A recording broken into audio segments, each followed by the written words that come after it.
Ассалаумағалейкум жігіттер, қалдарың қалай? Қазақта бір жақсы мақал бар ғой. Егер жаңбыр шақырғың келсе, көлігіңді жу дейді. Бүгін біз осы көлік жууға келдік. Жігіттер, бүгін бізде эксперимент. Қазір Тараз қаласында бізде самомойкаға келіп, көлігін жуатын адамдар өте көп. Бірақ самомойкаға келген кезде бізге бір нәрсе тапшы болады. Ол, яғни тиын, майда ақша деп айтамыз. Бүгін бізде эксперимент, осы BMW 525 көлігін эксперимент көлік ретінде алып отырмыз. Енді елестетіп көрейік. Сіз түнде келе жатырсыз, магазиндердің барлығы жабық, тиын сұрайтын ешкім жоқ, жалғыз өзіңізсіз. Және сіздің қалтаңызда тек осы 100 теңге ғана бар. Осы 100 теңге ақшаға осы көлікті бастан аяқ жуып шығуға болады ма деген сұраққа біз бүгін сіздермен бірге жауап береміз. Ендеше кеттік. Экспериментімізді бастамай тұрып, бүгінгі көлігіміздің жалпы тазалығы қандай екенін көрсетіп өтейін сіздерге. Жалпы көріп отырсаңыздар, міне көліктің шаңын былай көрсете аламын сіздерге. Осындай жағдайда қазір полный айналдырып сіздерге көрсетіп шығамыз. Жаңбырдан кейін жалпы шаң, жаңбырдан қалған іздер, құстардың бүлдіріп кеткен боқтары, барлығын осы шаңға жатқызамыз. Қазір осы көлікті жуатын боламыз сіздермен бірге.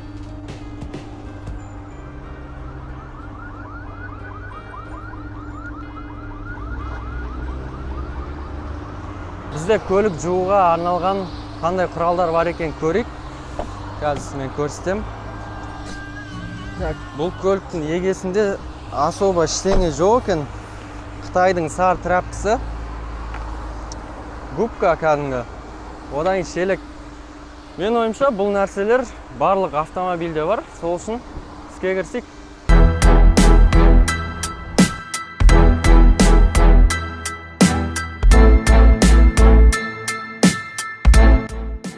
Ал жігіттер, барлығы шынайы 100 теңге. Осы ма точно, осыныкі? 100 теңге саламыз. Міне 100 теңге деп көрсетіп тұр, осы 100 теңгені бізге жеткізу керек. Давай бастайық. Так, жігіттер, көлікті жуу барысында біз мынандай принциппен жұмыс жасайтын боламыз. Ең бірінші, ақшаның аздығының кесірінен 100 теңгенің 30 теңгесіне сразу көбік шашсам ба деп ойлап жатырмын. Өйткені 70 теңге бізге шаюға қалу керек. Қазір көреміз енді. Не деген кір мынау машина.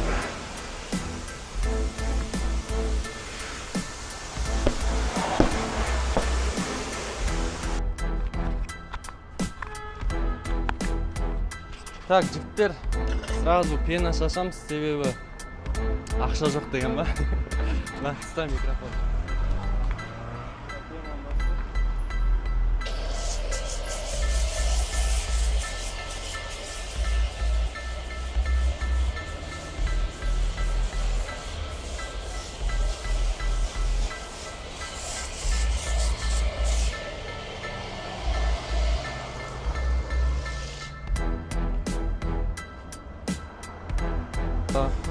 Адамдар осылай пенаны шашып болғаннан кейін жаңағы біреулер темекі шегіп алады, біреулер әңгімелеседі, біреулер әшейін қарап тұрады деген сияқты. Бірақ мен қанша болды машина жуып жүргеніме, мен губкамен езгенді жөн көремін, себебі губкамен езбесең, оның кірі дұрыс кетпей қалуы мүмкін.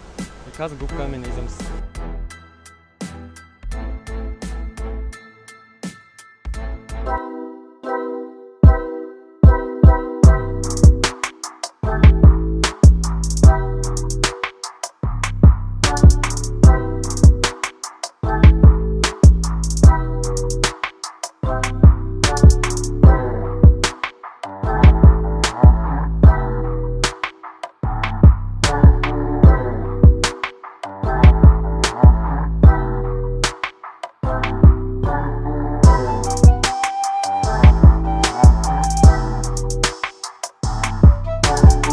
Қазір енді сумен шаямыз, бармен базар енді қалай шықса да көреміз қазір.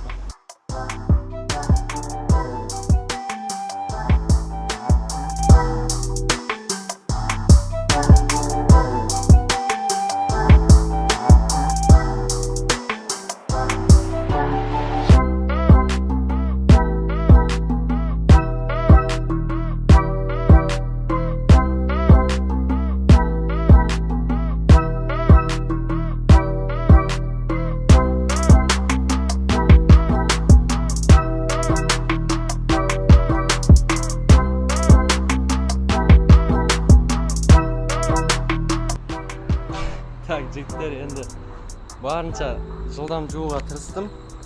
Қазір Қытайдың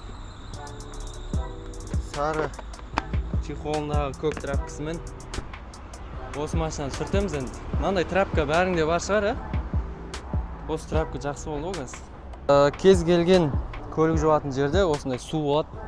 Су ағызып алып, шелекке құйып алдық. Так, шүберегіміз жуып алып, шүберек деп таза қазақша сөйлеп. Машинаны сүртейік енді.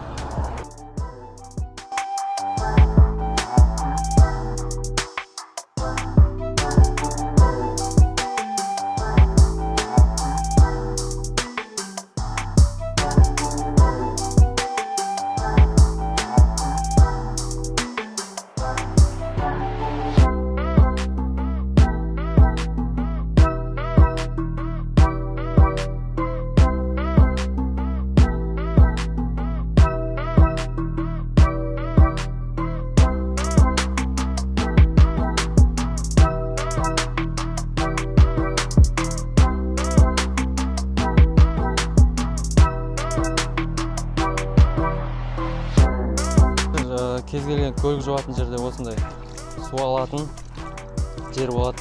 Қазір көліктің есіктің проемдарын, салонын барлығын осы трапкаларымыз жуып алып, шелекпен сумен жуамыз енді.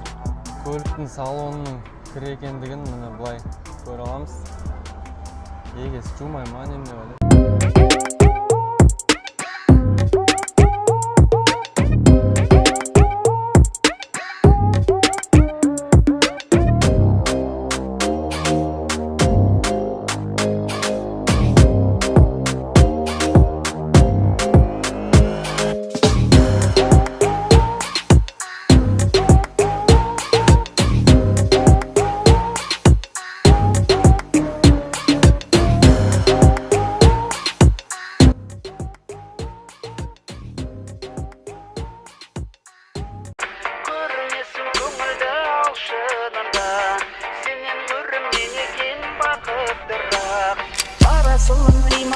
Жана жүрім дара сырым көп тұнып, қарашығым сенің сырлы сәтіңді аңсадым ғой.